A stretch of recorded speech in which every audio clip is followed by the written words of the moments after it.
ಎಲ್ಲರಿಗೂ ನಮಸ್ಕಾರ. ನಮಗೆ ಮತ್ತೆ ಟೈ ಬ್ರೇಕರ್ಗೆ ಬರಲ್ಲ ಅನಿಸುತ್ತೆ ಗುರು.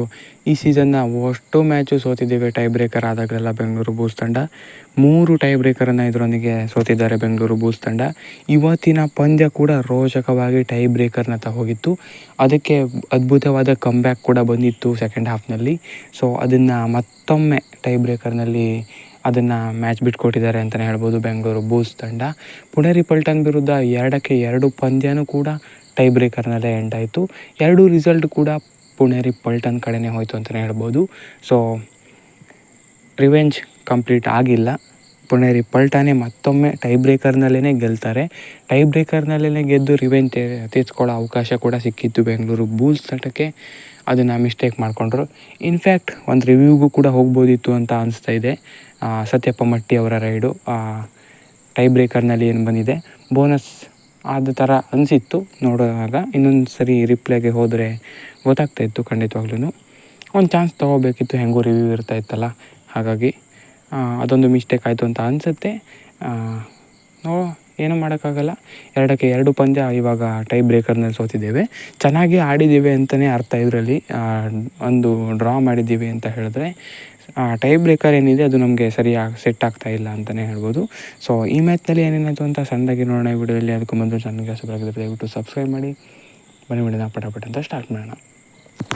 ಸ್ಟಾರ್ಟಿಂಗ್ನಲ್ಲಿ ಪುಣೇರಿ ಪಲ್ಟನ್ ಅಬ್ಬರ ಮಾಡ್ತಾರೆ ಅಂತಲೇ ಹೇಳ್ಬೋದು. ಈ ಪಂದ್ಯದಲ್ಲಿ ಅದ್ಭುತವಾಗಿ ಆಡಿ ಬೆಂಗಳೂರು ಬೂಲ್ಸ್ನ ಆಲ್ಔಟ್ನ ಹೊಸ್ತಿಲಿಗೆ ತಂದು ಮೊದಲ 10 ನಿಮಿಷದೊಳಗೇ ಬೆಂಗಳೂರು ಬೂಲ್ಸ್ ತಂಡವನ್ನು ಆಲ್ಔಟ್ ಕೂಡ ಮಾಡ್ತಾರೆ. ಪುಣೇರಿ ಪಲ್ಟನ್ಸ್ ತಂಡ ಆ ಲೀಡನ್ನು ಕೂಡ ಪಡ್ಕೊಳ್ತಾರೆ.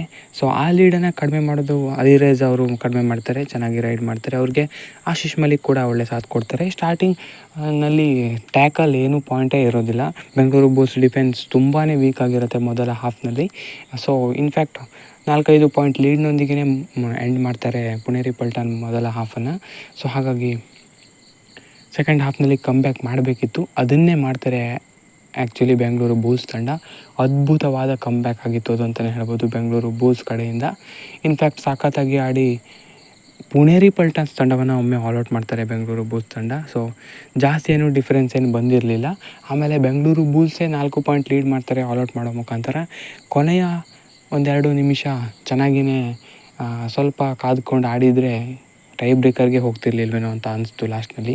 ಯಾಕಂತ ಹೇಳಿದ್ರೆ 1-2 ಪಾಯಿಂಟು ಸುಮ್ಮನೆ ಬಿಟ್ಕೊಟ್ಟಂಗಿತ್ತು. ಸೊ ಅದನ್ನೇ ಸ್ವಲ್ಪ ಟೈಟ್ ಮಾಡಿ ಸ್ವಲ್ಪ ಟೈಮ್ ವೇಸ್ಟ್ ಆಗೋ ಥರ ಮಾಡಿದರೆ ಖಂಡಿತವಾಗ್ಲೂ ಟೈ ಬ್ರೇಕರ್ಗೂ ಹೋಗ್ತಾ ಇರಲಿಲ್ಲ ಈ ಪಂದ್ಯ. ಸೊ ಕೊನೆಯ ರೈಡ್ನಲ್ಲಿ ಅಲಿರೇಜ್ ಟ್ಯಾಕಲ್ ಆಗೋ ಮುಖಾಂತರ ಟೈ ಬ್ರೇಕರ್ಗೆ ಹೋಗುತ್ತೆ. ವೇಸ್ಟ್ ಕೂಡ ಮಾಡ್ತಾರೆ ಕೊನೆಯ ರೈಡನ್ನು ಪಂಕಜ್ ಮೊಹಿತೆ ಅವರು. ಟೈ ಬ್ರೇಕರ್ಗೆ ಹೋಗ್ತಾರೆ. ತುಂಬ ಕಾನ್ಫಿಡೆನ್ಸ್ನಲ್ಲೇ ಇರ್ತಾರೆ ಟೈ ಬ್ರೇಕರ್ನಲ್ಲಿ. ಯಾಕಂದರೆ ಪುಣೇರಿ ರೆಕಾರ್ಡ್ ಚೆನ್ನಾಗಿದೆ ಟೈ ಬ್ರೇಕರ್ನಲ್ಲಿ, ಬೆಂಗಳೂರ್ದು ಇಲ್ಲ. ಸೊ ಬೆಂಗಳೂರು ರೆಕಾರ್ಡ್ ಇದು ಥರನೇ ಆಗುತ್ತೆ ಟೈ ಬ್ರೇಕರ್ ಅಂತಲೇ ಹೇಳ್ಬೋದು. 2-2 ಸೋತಿದ್ರು ಈ ಟೈ ಬ್ರೇಕರ್ಗೂ ಮುನ್ನ. ಇವತ್ತು ಕೂಡ ಸೋಲ್ತಾರೆ. 3 ಪಂದ್ಯ ಕೂಡ ಟೈ ಬ್ರೇಕರ್ನಲ್ಲಿ ಸೋಲ್ತಾರೆ ಬೆಂಗಳೂರು ಬೂಲ್ಸ್ ತಂಡ. ಸೊ ಟೈ ಬ್ರೇಕರ್ ರೆಕಾರ್ಡ್ ಚೆನ್ನಾಗಿಲ್ಲ.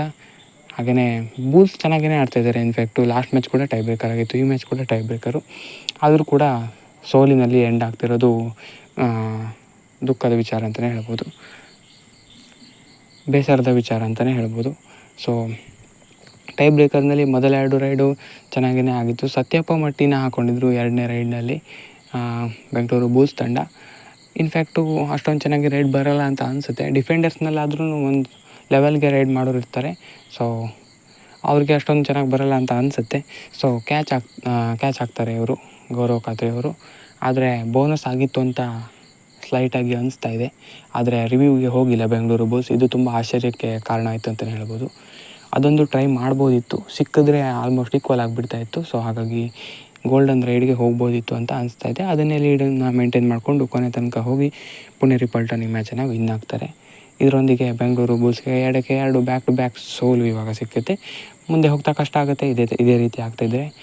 ಅಷ್ಟೊಂದು ಕಳಪೆಯಾಗೇನು ಸೋತಿಲ್ಲ. ಹಾಗಾಗಿ ಮುಂದಿನ ಪಂದ್ಯಗಳಲ್ಲಿ ಕಮ್ಬ್ಯಾಕ್ ಮಾಡ್ಬೋದು ಅಂತ ಸ್ಟ್ರಾಂಗಾಗಿ ಅನಿಸ್ತಾ ಇದೆ. ಪ್ಲೇ ಆಫ್ಸ್ ಪ್ರೊಬಬಿಲಿಟಿ ಸ್ವಲ್ಪ ಕಡಿಮೆ ಆಗ್ಬೋದು. ಸೊ ಆ ಕುರಿತಾದ ವಿಡಿಯೋಗಳನ್ನೆಲ್ಲ ನಾಳೆ ಅಪ್ಲೋಡ್ ಮಾಡ್ತೀನಿ ಖಂಡಿತವಾಗ್ಲೂ. ಸೊ ಇದಾಗಿತ್ತು ಈ ಮ್ಯಾಚ್ನ ಕುರಿತಾದ ಹೈಲೈಟ್ಸ್. ಹೆಚ್ಚಿನ ವಿಡಿಯೋ ಆಗಿದೆ, ದಯವಿಟ್ಟು ಸಬ್ಸ್ಕ್ರೈಬ್ ಮಾಡಿ sports in Kannada. Thank you and bye.